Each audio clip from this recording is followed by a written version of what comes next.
На сегодняшнем 19-м занятии мы поговорим о семейных праздниках. Самым, наверное, распространенным семейным праздником является день рождения. Раньше у казахов не было принято отмечать дни рождения.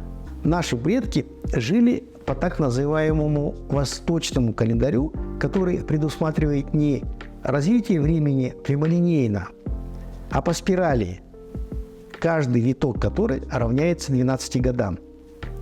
И вехой является не день рождения, а завершение одного и начало нового 12-летнего цикла.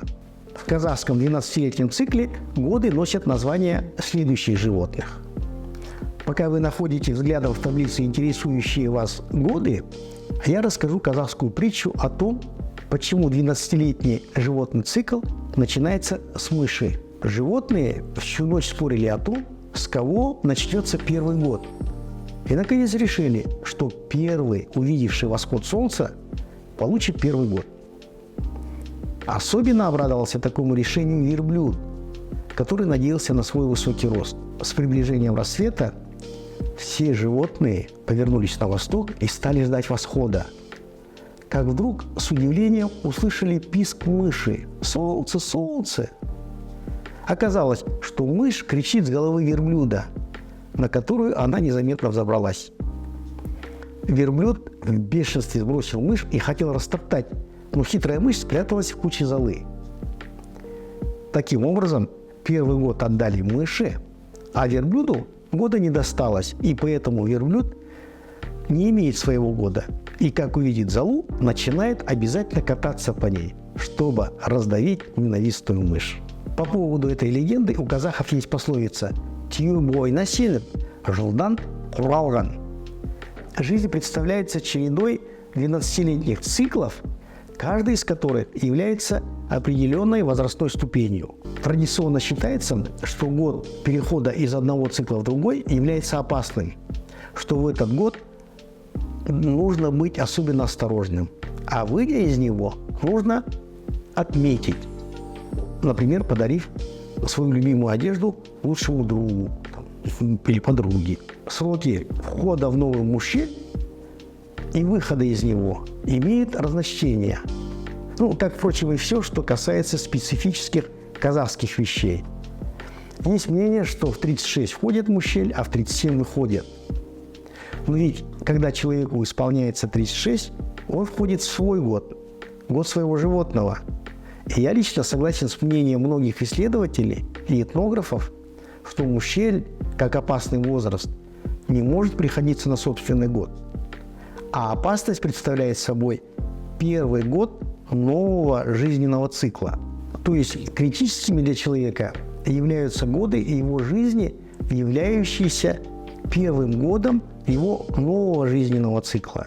И еще, считать, что первый мужчель исполняется в 13 лет, неверно, так как это нарушает саму логику 12-летнего цикла.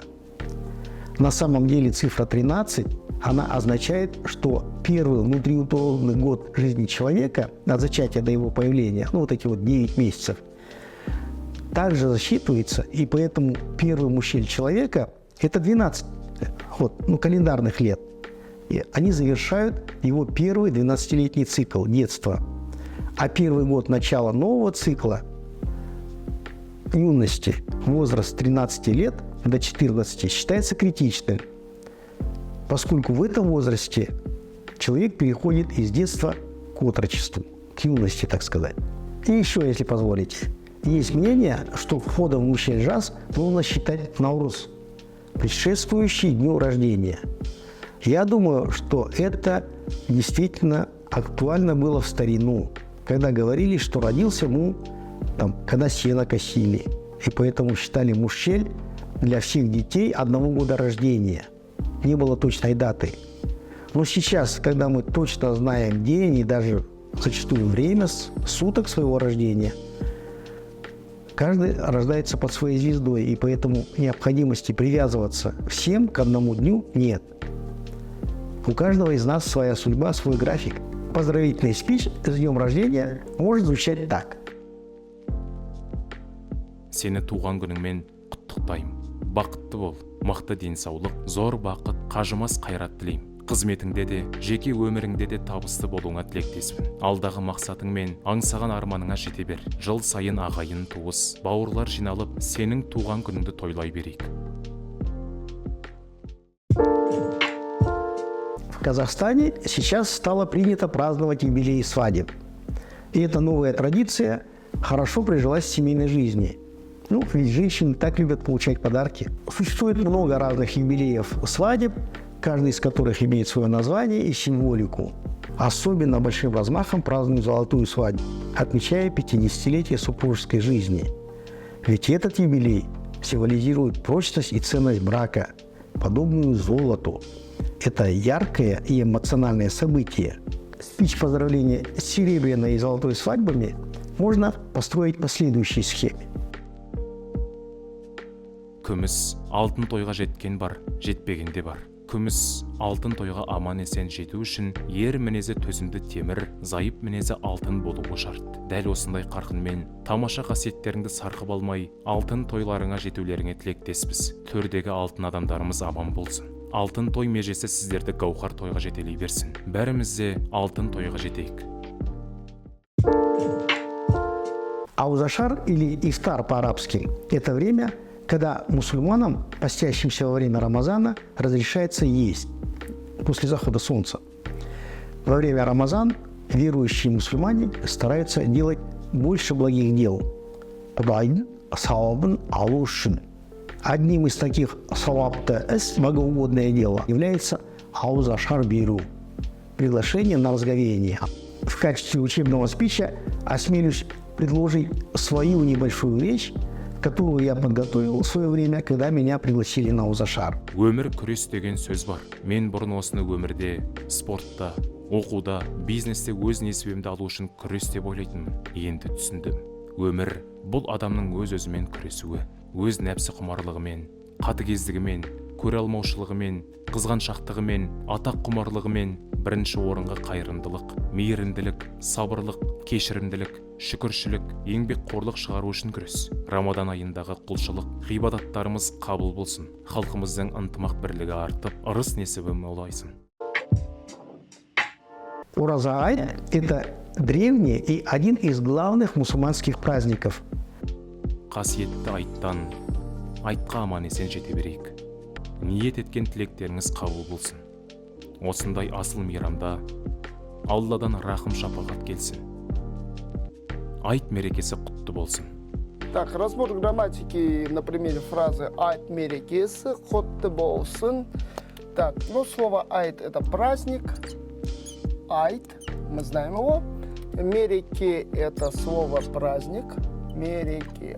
Чтобы связать и сделать единую фразу праздник айт, мы должны поставить окончание третьего лица притяжательно. И будет айт мерекесі. Айт мерекесі котте. Само слово котте переводится благословенный, благой. Котте. Глагол болу – быть. В форме болсын переводится пусть будет. То есть дословный перевод пусть праздник айт будет благословенным. А по смыслу это значит с праздником айт поздравляю. Курбан айт – это главный мусульманский праздник. Он отмечается через 70 дней после Ораза айт.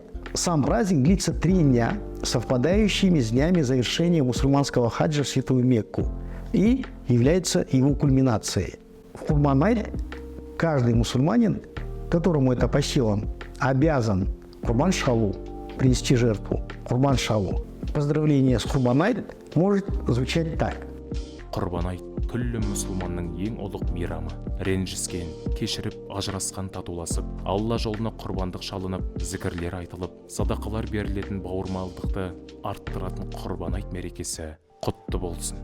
Отбасыңызға ынтымақ бірлік, мол дәулет тілеймін. Алла екі дүниені бақытын нәсіп еткей. Алладан сұраған әрбір тілегіңіз періштелер құлағына шалына берсін. Салиқалы ұрпақ тәрбиеленуді нәсіп етсін. Басыңызға атақ абырой, бақытты, мәнді өмір тілеймін. Бай қуатты болыңыздар. Құрбан айт құтты болсын. На следующем, заключительном занятии нашего курса мы с вами поговорим уже об официозе. о государственных официальных праздниках.